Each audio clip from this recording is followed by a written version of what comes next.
अस्सलाम वालेकुम एवरीवन। आज मैं आपको अपडेट करूंगी ड्रामा सीरियल मीम से मोहब्बत की लास्ट एपिसोड के बारे में। यहाँ पर जैसा कि आप लोग देख सकते हैं, तलहा रोशी को समझाते हुए पूछ रहा होता है कि हाँ भाई, अभी भी थोड़ी अकल आई या नहीं, या अभी भी कुछ समझना या सोचना बाकी है। इसी पर रोशी कहती है अल्हम्दुलिल्लाह, मैं बहुत समझदार हूँ।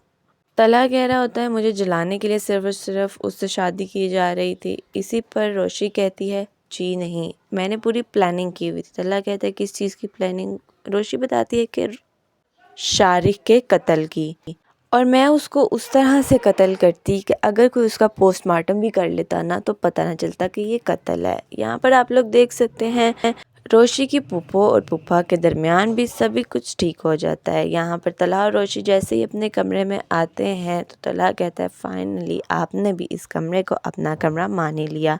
अब वो शारिक को कत्ल करने की प्लानिंग तलहा को बता रही होती है। जैसे जैसे वो बता रही होती है कि मैंने केमिकल लिया, हेयर ड्राई, ये सब, और तलहा भी घबरा जाता है और कहता है कि अब तो मुझे तुमसे डर लगने लग गया है, कहीं तुम मेरी कॉफ़ी में केमिकल ना मिला दो या हेयर ड्रायर वो पानी में ना छोड़ दो।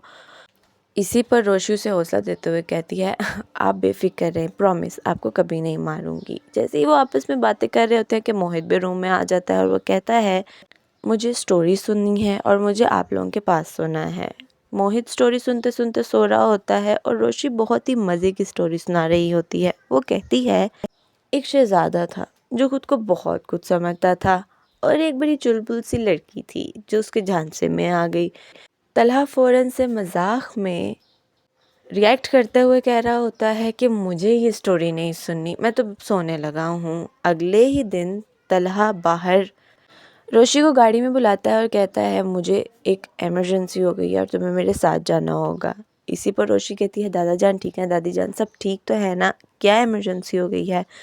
तलहा रोशी से कहता है तुम गाड़ी में तो आकर बैठो। जैसे ही वो उसको एक घर में ले जाता है तो उसे कहता है हम दोनों मियाँ बीवी को आपस में टाइम गुजारे काफ़ी दिन हो गए थे, इसलिए मैंने सोचा कि हम मियाँ बीवी को इकट्ठे टाइम गुजारना चाहिए। एक साथ बैठकर तलहा अचानक से रोने लग जाता है और कहता है कि मैं तो हंसना भूल गया था, खुलकर अपना गम सबको बताना भूल गया था, लेकिन तुमने मेरी ज़िंदगी में खुशियाँ भर दी।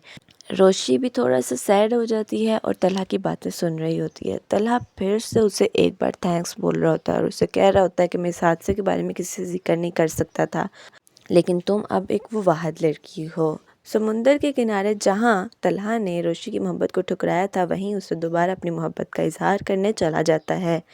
वो दोनों हंसी खुशी एक दूसरे को दिल से माफ़ करके और एक दूसरे के साथ सारी ज़िंदगी गुजारने का वादा करके समुंदर के किनारे बैठकर हंसी खुशी बातें कर रहे होते हैं।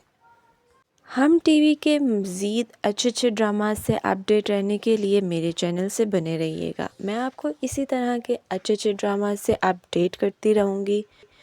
तब तक के लिए मेरे चैनल को like, comment, share and subscribe करना मत भूलिएगा। मिलते हैं नेक्स्ट किसी अच्छी सी वीडियो में, तब तक के लिए ओके, अल्लाह हाफिज़।